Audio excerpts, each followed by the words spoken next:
Cowboys suck. Is there anything there? Anything? Brandon, go ahead if you want. Yeah, I mean, oh Lord. You like how I said, "Is there anything there?" Because I don't think there's anything to talk about. But yeah, whatever. I wish there was. But I mean, what do you expect when you trade away your best defensive player because you can't get a deal done because your owner is a stubborn old man? This is all about Jerry Jones. Yep, it's all about Jerry Jones, and then I'm not just all about Jerry Jones, but also it's just it's ridiculous that they seem to think that they have the pieces there to win because Jerry Jones still believes that they can win, which is hilarious. I mean, listen, I understand that you want to believe that, but you have to call a spade a spade. Your team is trash. I mean, there's no running game, as to be expected. Duh. You got rid of your 1,000-yard running back last season. You're giving 31 to the Bears. As your line deteriorates, your running game's automatically going to regress. Just common sense. Yeah, your line is terrible, and you didn't do anything to really fix it. You just let all the old guys, all the old guard, just walk. The defense looks dead. The defense looks dead. That was my reaction. The defense is letting Caleb Williams just throw pretty much prayer balls and like leaving guys wide open that I could throw touchdowns to. Like there was one touchdown. It was like 4th and goal where the Bears scored. There was nobody around DJ Moore. There was nobody in 15 yards in the back of the end zone. I'm like, bro, where is the coverage? Like, it's like, I mean, I said it before the season started. I said, does Dallas have a defense? No. Do they have an offensive line? No. Do they have a running back? No. And guess what? And we said the same thing all year. It does not matter if they have Lamb and a good wide receiver too. Because you know what Dak Prescott has had pretty much his whole career in Dallas? A good wide receiver 1 and a 2. You know what he's won in Dallas in 10 years? Nothing. So, Did he seriously miss that field goal? Are you freaking kidding? I'm so done. I'm so done. I'm so done with this football game. Please, for the love of God. Do you know what bothers me the most about we're not even Cowboys fans. You know what bothers me about Cowboys people? What gave it away? Is the thing that bothers me the most about the Cowboys is how delusional their fan base is every year. Oh, we got CeeDee Lamb. Oh, we got George Pickens. Oh, Dak Prescott had an MVP year 2 years ago before he got hurt. Blah, blah, blah, blah. Yeah, where's your defense? Where's Micah Parsons that you traded away? Where's your running back? Where's your offensive line? You don't have anything that is needed to win a football game, let alone win multiple football games, let alone win a playoff game, and let alone win a Super Bowl. So shut your stupid ass up.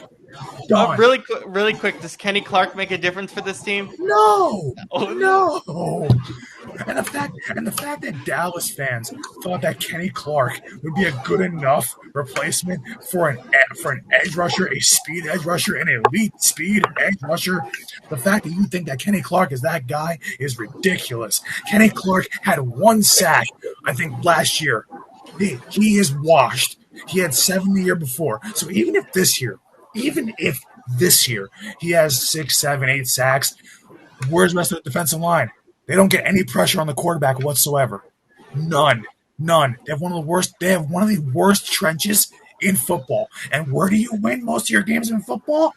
In the trenches. They don't have an offensive line and they don't have a defensive line. So you know what that means? L all season long. So I don't care if you have Dak Prescott throwing for 5,000 yards. They have nothing else. And Dak Prescott today against the Bears defense, you know what he looked like? Utter trash. So guess what?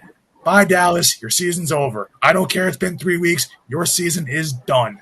Goodbye. Good riddance. You suck. Thank you for playing, but go home, regroup. First of all, tell Jerry to sell the team, and then maybe we'll talk again in maybe 10, 15 years. Really quick, Packers-Cowboys next Sunday night. Packers, next question. In Dallas. Scoop, anything you want to add? Does anyone, whenever Brandon's yelling, does anyone have to remind themselves that it's not at them because it feels like he's yelling right at you? Honestly, it feels like Brandon's just yelling right at Jerry Jones, which makes sense. So, I have more common sense than the entire Dallas Cowboy fan base. which is insanity. I mean, if that bar were any lower, I'd catch my foot on it. My foot doesn't come up on that bar. Oh man.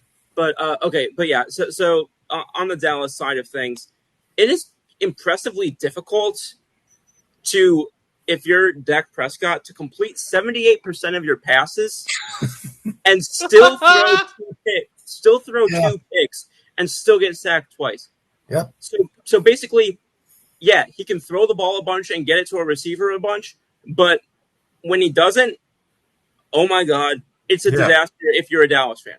I add if you're a Dallas fan because I think it's gorgeous, but I mean, then you brought in Joe Milton for 5 attempts. He completed 3 of them, and he threw a horrible pick in the red zone. Well, I was just gonna say, but even one of his 2 incompletions was a friggin' pick. In the red zone, it was unbelievably bad. Yeah, unbelievably bad in the red zone. But I'm going to throw some more numbers at you. George Pickens, 9 targets, came in with 5 receptions, barely half. Mm-hmm. Tolbert, whatever. 6 targets, came in with 3. Again, half. So that's 2 guys. And then, Turpin and Flournoy, 2 of 3. So that's kind of hard to, you can either be positive or cynical about that. And then, of course, you had the lost fumble by Javonte Williams. So, again, I'll say this again. You guys know what I've said in the past, how I've been particularly challenging on Caleb Williams. The fact that your team made Caleb Williams go 68% completions, 4 touchdowns, no picks, no sacks, 143 passer rating. Yeah. For a guy who there's rumors that his own team wants him benched for Tyson Bagent or whatever the hell his name is. There's rumors that his own team wants him benched, and you let him go out there and look like I almost said Vince McMahon, Jim McMahon 2.0. So the fact that again, pretty much everything that Brandon just said about Dallas, I echo pretty much all of it. I definitely localize the blame. This is probably the team most this year that any blame that I have on them, I localize to the ownership and the front office, and I don't put on the coaching staff hardly at all, because it is not Brian Schottenheimer's job that he's coaching a job he should have never had. Yeah, that's fair. That is not to disrespect what Schottenheimer or his father or anybody in that family has done in the game of football. There's a lot of good football people in that family, but just being a good football coach 15, 20 years ago when there was a Bush in office doesn't translate to the fact that you can coach the Dallas Cowboys in the NFC East as the head coach today, especially when you got Jerry, another J word that I won't say on air,